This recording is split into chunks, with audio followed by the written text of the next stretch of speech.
Okay, hello everyone. Sa vlog na ito, ituturo ko sa inyo at sasabihin ko sa inyo kung paano na hindi magpanik sa notice of registration na ibibigay ng Napolcom pagkatapos mo mag-fill in sa mga data na kailangan nila bago ka makakuha ng notice. So, it takes minutes.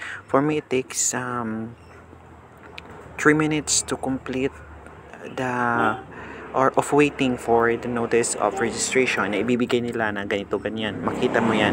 Pero naka-attempt ako na makapasok is just 3 to 4 times attempt ako na nakapasok para makapasok. 3 to 4 times ako naghintay, pero hindi naman siya maabot ng mga 30 minutes or 1 hour. It just takes a total of 15 minutes siguro. Pero pag hintay ko sa this kind of notice of registration is mga 3 minutes lang. Andito na siya. Itong kabubuong vlog na to, ito yung time na naghihintay ako, di ba? Naghihintay ako ng minutes. Naghihintay ako kung paano siya yung notice na dadalhin mo during application. So, maghihintay ka. So, just waiting ka lang. Just waiting. Maghihintay ka lang. Okay.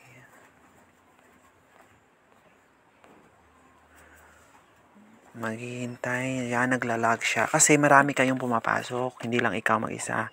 Hindi lang hundreds, kundi thousands din. So, patience is the key. So, i-refresh mo lang yan. Ang gamit ko ay Android at naka-data lang ako. So, how much more kung naka-wifi ka? Di mas maganda. Madali lang yung signal. Kasi, or depende na din yan sa traffic ng website. O, yan. Diba? Lumabas na siya. Congratulations. Below are the details of your registration needed schedules. So, yun yung names. Kailangan ko takpan. Sa akin yan. Okay, so yun, diba? Lumabas siya. So, it takes 2 minutes to wait. So, 2 minutes and 20 seconds. So, kabuo ang video na to is 3 minutes. So, hindi ko na siya tatapusin. So, ganun lang. You have to wait. I-refresh mo. Maglalag siya. Kasi na time out siya 5:04. So, yun lang. So, you have to wait talaga. Maghintay ka talaga. Ibibigay niya, ang laman dyan is ibibigay niya yung mga details. I-screenshot ko, ilalagay ko.